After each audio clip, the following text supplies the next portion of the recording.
Zaczęłam planować projekt dyplomowy w całkiem sensownym momencie, bo około pół roku przed obroną. Wiedziałam, że chciałabym znowu zrobić film animowany. Pierwszym pomysłem była adaptacja pewnego tekstu literackiego znalezionego w internecie.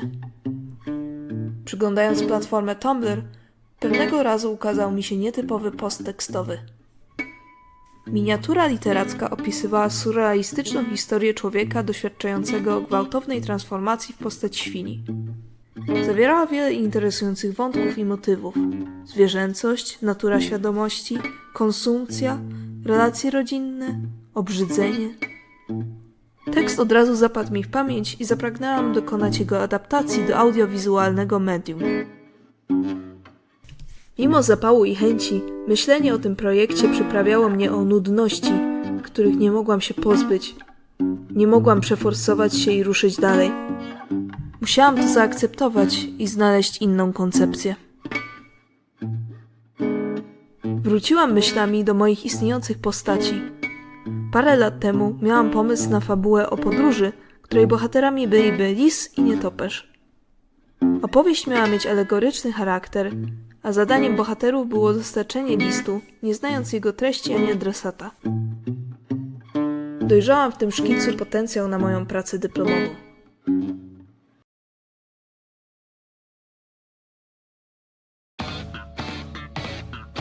Przed studiami moja działalność w sferze animacji głównie opierała się na uczestnictwie w internetowych, grupowych projektach animacyjnych. Najczęściej były to mapy, Multi-Animator Projects.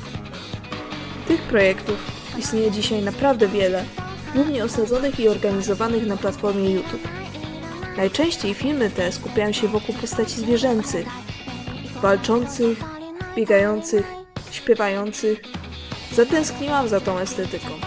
Moje ostatnie filmy w większości miały dosyć abstrakcyjną formę.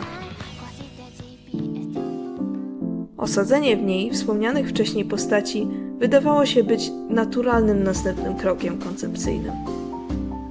Fabuła przeszła kilka iteracji i ostatecznie nietoperz został z niej usunięty, a wygląd lisa stanowczo się zmienił. Film miał być bez dialogów. Miał skupiać się na podróży, na pokonywaniu przeszkód, na fizycznej interakcji ciała z otoczeniem. Ze względu na ten cel zdecydowałam się wykorzystać oprogramowanie Blender do stworzenia środowiska dla głównego bohatera. Pomogło mi to mieć pewność, że perspektywa, rozmiary i inne techniczne parametry są takie, jakie powinny być, pozwalając mi się skupić na animacji postaci. Napisałam krótki, punktowy scenariusz, na podstawie którego utworzyłam storyboard. Mając storyboard, mogłam przewidzieć, ile potrzebnych jest scen i ujęć i jak bardzo skomplikowane są każde z nich. Utworzyłam z tych danych arkusz kalkulacyjny, bym mogła zwizualizować i śledzić, ile zadań zostało do wykonania przy filmie. Rozpoczęłam fazę testowania procesu produkcji. Planowałam użyć do realizacji projektu moduł Grease Pencil znajdujący się w programie Blender. Grease Pencil to narzędzie służące do wektorowej animacji rysunkowej. Jego funkcjonalność jest porównywalna do programów takich jak Adobe Animate czy Pencil 2D. Będąc bezpośrednio osadzony w oprogramowaniu do modelowania 3D, daje ono możliwości do mieszania tych dwóch technik. Daje większe możliwości pracy z kamerą, pozwala na wykorzystanie wymodelowanych wcześniej środowisk i rekwizytów, umożliwia realistyczne oświetlanie wirtualnego planu filmowego. Utworzyłam scenę i zaczęłam tworzyć pierwsze ujęcie. Najpierw zbudowałam prostą scenografię, następnie zaczęłam rysować sam chód lisa. Wyrenderowałam kilka testów animacyjnych, by sprawdzić wygląd końcowy. Osiągając zamierzony efekt, urozmaiciłam scenografię, używając modeli drzew, krzewów i kamieni. Metoda, którą zrobiłam szkic, nie była wystarczająco wydajna, więc utworzyłam osobny plik do rysowania animacji postaci. Na tym etapie miałam wyrobiony proces produkcji tego filmu, więc pozostało go zrealizować według tego procesu. Do terminu oddania pracy został miesiąc. Większość czasu już minęło. Miałam dopiero zrobioną połowę animacji do filmu, a film należało jeszcze udźwiękowić, zmontować i przygotować materiały promocyjne.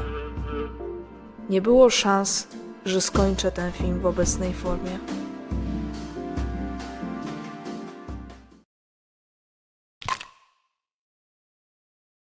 Lubię, kiedy świat przedstawiony nagle się łamie, psuje i autor konfrontuje się ze swoim odbiorcą bezpośrednio. Kiedy kurtyna zostaje odsłonięta i widzę za nią kolejnego człowieka, równie ludzkiego jak ja. Może w ten sposób mogę przeobrazić tą dosyć bezpieczną fabułę fantasy w coś bardziej interesującego.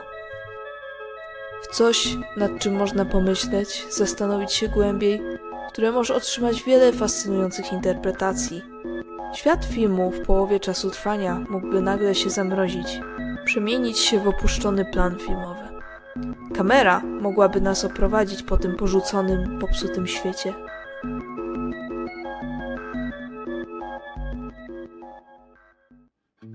Często mi się zdarza porzucać projekty. Czasami moje plany są zbyt ambitne. Czasami braknie mi czasu, by zdążyć na jakiś zewnętrzny termin. A czasem po prostu tracę zainteresowanie. Nawet jeśli gdy zaczynałam pracę, byłam nią bardzo podekscytowana. Każdemu mojemu skończonemu projektowi odpowiadają co najmniej 3 nieskończone. I wiem, że nie jestem w tym sama. Wiele osób, które tworzą, mówi o tym. Często decyzji o porzuceniu pomysłu towarzyszy pewnego rodzaju żałoba. Co stanie się z takim opuszczonym światem? Czy nikt go już nie ujrzy, nie zobaczy pracy, która została w niego włożona? Może takie dzieło nie jest koniecznie skazane na zagładę?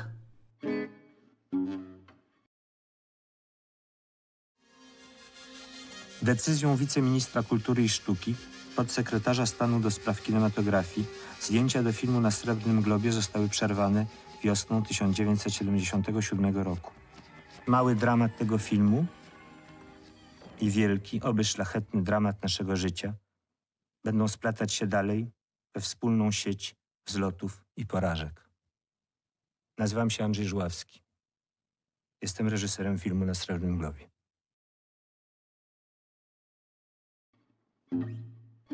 Więc mój film przeobraził się z dosyć standardowej, fantastycznej opowieści o zwierzętach w dosyć eksperymentalny twór. Moim pierwszym pomysłem było wstawienie dialogu między 2 postaciami, które przemierzałyby plan filmu, rozmawiając o trudności tworzenia i o naturze fikcji. Ale po odsłuchaniu tego dialogu był on napisany zbyt melodramatycznie i prawdopodobnie był dużo za długi. Dominował czas trwania filmu. Poszukując innego rozwiązania, otworzyłam ostatnio ukończoną scenę. W wyniku eksperymentacji rozwinęłam następny pomysł na zmianę scenariusza. W drastycznym, kluczowym momencie filmu świat nagle staje w miejscu, po czym ujawniona jest postać służąca za awatar twórcy. Mnie. Kamera zaczyna podążać za tą nową postacią, która idąc odsłania fikcyjny świat w coraz bardziej surowej postaci. Animacje stają się szkicami, elementy środowiska stają się bezbarwnymi bryłami. Film kończy się wyjściem postaci z ekranu laptopa, po czym kładzie się na znajdującej się naokoło trawie. Przygotowałam końcowe ujęcia i ostatecznie zdecydowałam się wykorzystać krótki fragment odrzuconego dialogu. Nie opowiem tej historii do końca.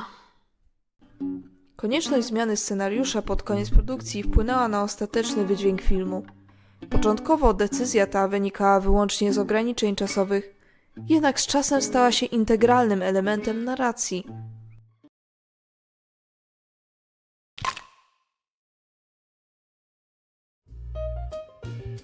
Skończenie projektu dyplomowego to spore osiągnięcie, ale to dopiero połowa drogi. Dyplom należy jeszcze obronić. Zapowiada się, że się uda. Ukończenie dyplomu nie rozwiązuje wszystkich życiowych problemów, ale chyba po raz pierwszy od dawna mam poczucie, że coś jednak doprowadziłem do końca. I może to wystarczy, żeby zrobić następny krok. Będzie dobrze.